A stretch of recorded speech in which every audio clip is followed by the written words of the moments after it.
السلام علیکم۔ ایک بات بتانا چاہتا تھا تاکہ ہمیں پتہ چلے دعا کی طاقت کیا ہے۔ دعا کی طاقت سب سے بہترین وقت یہ ہے کہ جب انسان کا دل ٹوٹا ہو، تکلیف ہو، دل میں چوٹ لگی ہو، دھوکا ہوا ہو، یا کسی نے ان پہ ظلم کیا ہو، اس وقت پہ وہ جیسے کہتے ہیں نا کہ کسی کی بد دعا لگ جائے گی، کسی کی آہ نکل جائے گی، تو وہ یہ چیز ہے کہ مظلوم کی دعا، نمبر 1، مظلوم کی دعا اللہ کبھی رد نہیں کرتا، ہمیشہ قبول کرتا ہے۔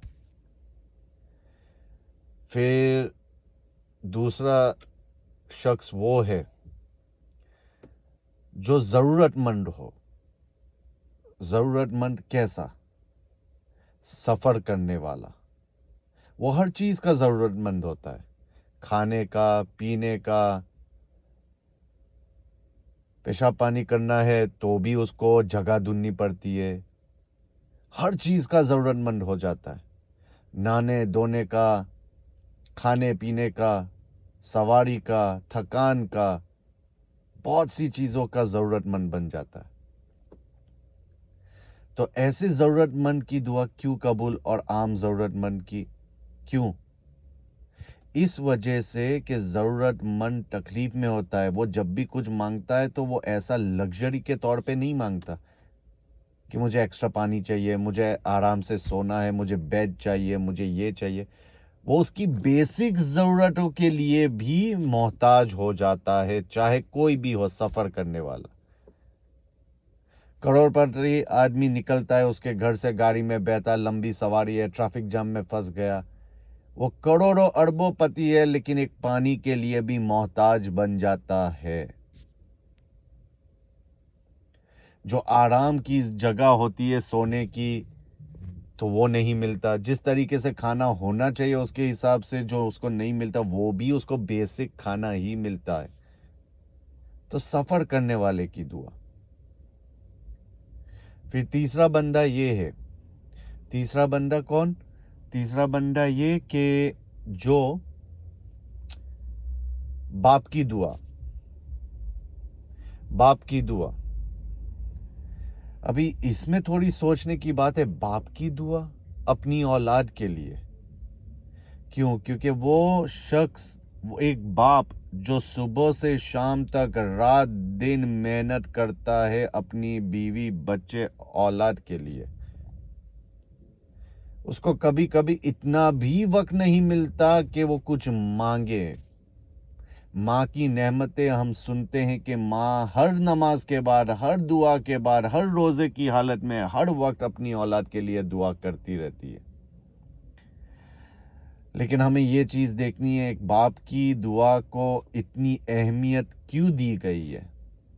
کیونکہ باپ پورا دن اپنی محنت، خون پسینہ بہاتا ہے، محنت کرتا ہے، اور باپ کو اللہ نے ایسا مضبوط اور دل والا بنایا ہے کہ وہ کبھی ٹوٹتا نہیں، وہ کبھی مانگتا نہیں، کبھی ہاتھ نہیں پھیلاتا، وہ ہمیشہ کوشش میں رہتا ہے۔ تو وہ قربانیاں دے دے کے نکلتا ہے پوری زندگی، بیوی بچوں کے لیے یہ لانا ہے، کپڑے لانا ہے، گھر کا بل بھرنا ہے، یہ کرنا ہے، گھر کا کھانا پینا لانا ہے، ہر چیز میں، لیکن کبھی خود کے بارے میں بھی نہیں سوچتا کہ میں کچھ کر لوں۔ جب بھی اپنی بات آتی ہے تو وہ بولے گا میں بعد میں لے لوں گا، پہلے اس کا لے لوں، پہلے اس کا کر لوں،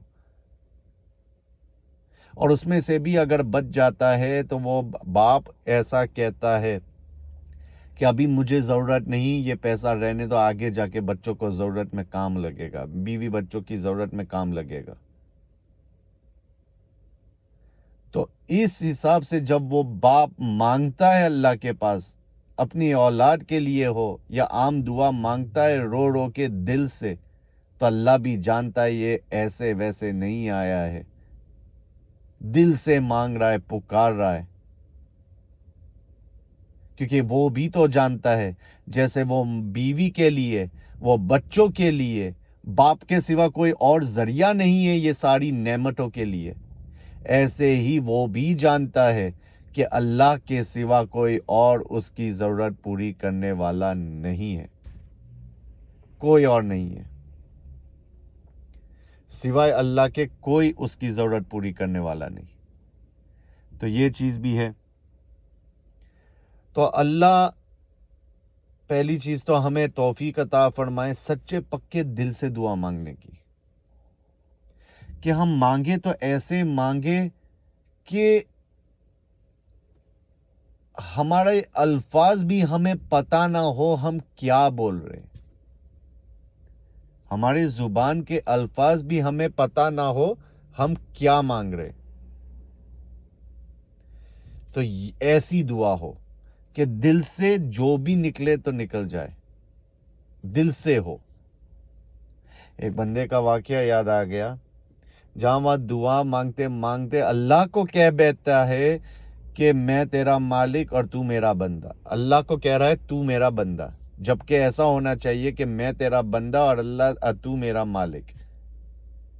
لیکن دعا میں اتنا ڈیپ چلا گیا کہ اس کو الفاظ بھی یاد نہیں کہ کیا کہہ رہا ہے. اس کو بولتے ہیں دعا, کہ آنکھ میں آنسو ہو, دل سکویز کر کے رو رہا ہو, دماغ میں صرف وہی چیز ہے کہ مجھے اس کی ضرورت ہے, مجھے یہ چاہیے, میرا یہ کام ہو جائے, کچھ بھی ہو دل سے ہو, وہ سوچ بھی نہیں رہا ہے کیا چاہیے. ایگزامپل دوں کہ ایک بچے کا, ہمارے جیسے بندوں کا یہ سوچنا کہ میری ماں کا انتقال ہو چکا, وہ کیسا روئے گا, یا میرے باپ کا انتقال ہو گیا, وہ کیسے روئے گا, یا اس کے جوان بیٹے کا انتقال ہو گیا, وہ عام رونا تو نہیں ہوگا. اس وقت پہ جو دعا ہوگی اور جو دل سے روتا ہے وہ آگے پیچھے نہیں دیکھے گا کون بیٹھا ہے, کیا کون کر رہا ہے, کون میری بات سن رہا ہے, کون میری دعا سن رہا ہے, کیا ہے. اس وقت پہ تو ایسی دعا نہیں ہوگی نا, اللہ میرے باپ کو معاف فرما, اللہ میری ماں کو معاف فرما, اللہ میرے بیٹے کی جنت نصیب فرما. ایسی دعا تو نہیں مانگے گا. اس کو پتہ بھی نہیں ہوگا وہ کیا بول رہا ہے, لیکن رو رو کے اس کا دل نہیں, اس کے بدن کا ہر ایک حصہ ایسا لگے گا کہ وہ رو رہا ہے, وہ تڑپ ہوتی ہے. تو یہ دعا کا اصل مقصد یہ ہے. میرے رسول نے فرمایا, آج میرے بیٹے کی وہ حدیث کی جو کیلنڈر ہوتا ہے اس کے اندر ہی آج ہی میں نے دوپہر کو ریڈ کیا 18 دسمبر کا, کہ اللہ کے رسول صلی اللہ علیہ وسلم نے کون سی وہ عبادت جس کو عبادت کا جڑ کا دا کھو آف آل ورشپ, ساری عبادتوں کا کھو, the root, what is it. اللہ کے رسول صلی اللہ علیہ وسلم نے فرمایا دعا ساری عبادتوں کا روٹ ہے, کھو ہے. تو یہ چیز ہمیں سوچنی ہے, کیوں یہ چیز کہی گئی, کیونکہ نماز پڑھ رہے ہو, کیوں پڑھ رہے ہو تو اس کے بعد مانگو. روزے رکھے, کیوں رکھے, تو اللہ کے پاس مانگو. ہر عبادت کے بعد مانگو, ہر چیز میں مانگو, ہر چیز میں. میرا ایک دوست ہے جس کی میں ہمیشہ بات کرتا ہوں, کہ وہ کھانے بیٹھتا ہے تو اس کے سامنے 2 سالن پڑے ہیں, یا چکن پڑی ہے یا کچھ اور پڑا ہے, روٹی پڑی ہے یا چاول پڑے. تو کھانے سے پہلے اس کو پتا ہے مجھے تھوڑا چاول بھی کھانا ہے, تھوڑی چکن بھی کھانی ہے, تھوڑی کباب بھی کھانی ہے. لیکن وہ کھانے سے پہلے بھی اللہ کو پوچھتا ہے کہ اللہ کون سا کھاؤں, کیا پہلے کھاؤں. یہ کنیکشن اللہ کے ساتھ. روڈ پہ ڈرائیونگ کرتا ہے تو وہ 2 راستہ گھر تک جاتا ہے, تو وہ اللہ کو پوچھتا ہے اللہ کس طرف جاؤں, اس طرف جاؤں یا اس طرف جاؤں. یہ ہے اللہ کا یقین کہ اللہ میرے ساتھ ہے، اللہ میرے لیے صحیح غلط فیصلہ کرتا ہے، ہر چیز میرے اللہ میرا ہر ایک فیصلہ کرتا ہے، اور صحیح اور غلط بھی اللہ کی طرف سے ہی ہے۔ اچھے اعمال کروں گا، اللہ کو راضی کروں گا تو اللہ میری ہر ضرورت پوری کرے گا۔ یقین ہے، ایمان ہے، اللہ سے دوستی کی ہوئی ہے، تو ہر چیز میں اللہ کو پوچھتا ہے۔ اتنے تک تو وہ کپڑے پہنتا ہے تو بھی اللہ کو بولتا ہے اللہ کون سے والے پہنوں۔ وہ اتنے تک تو میں نے سنا اور دیکھا کہ وہ اس کو پیشاب لگی ہے تو وہ اللہ کو کہتا ہے اللہ مجھے بہت پیشاب لگی ہے۔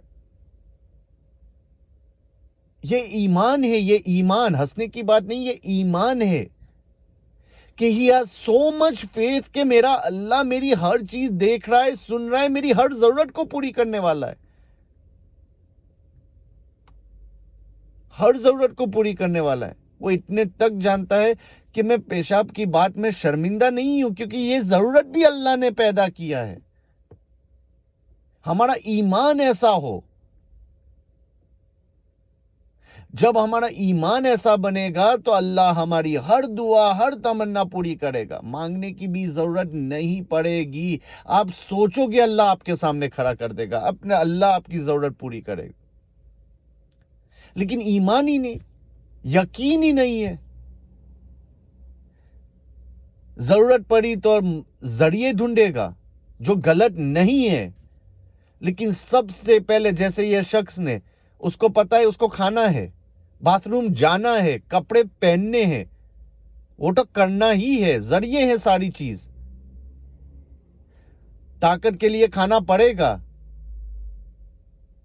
اور زندہ رہنے کے لیے باتھ روم جانا پڑے گا، بدن کو ڈھانکنے کے لیے کپڑے تو پہننے پڑیں گے، لیکن اس کو پتا ہے کہ اللہ کے حکم کے سوا کچھ نہیں ہوتا۔ کھلایا تو بھی اللہ نے، باتھ روم گیا تو بھی اللہ کے حکم سے، کپڑے پہنا تو بھی اللہ نے پہنایا۔ یہ ہے ایمان اس کا، تو وہ ہر چیز میں اللہ کو اس وقت پہ بھی کہتا ہے کہ اللہ کو پہلے بول دوں، اللہ کو پہلے پوچھ لوں، پھر میں کرنا تو ہے ہی، میں کر لوں گا۔ یہ ہے ایمان، یہ ہے ایمان۔ اللہ ہمیں ایسا ایمان والا بنائے، سمجھ عطا فرمائے، اور سچے پکے دل سے اللہ کو پکارنے کی توفیق عطا فرمائے۔ اور یہ ساری چیزوں کا حل ایک ہی چیز ہے۔ میں یہ نہیں کہتا کہ قرآن پہ قرآن ختم کرو، نماز نفلے پڑھو، اچھی باتیں کرو، کر سکو تو، لیکن میں یہ نہیں کہتا کہ تم نان سٹاپ صرف گناہ سے بچ جاؤ، کوئی بھی غلط چیز ہو رک جاؤ، ہٹ جاؤ، مت کرو، نہیں کرنا ہے۔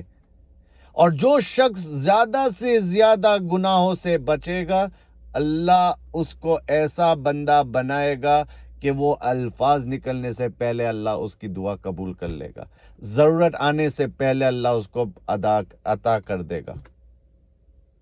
نیکیوں سے یہ چیز نہیں ملتی ہے، نیکیوں سے یہ چیز نہیں ملتی۔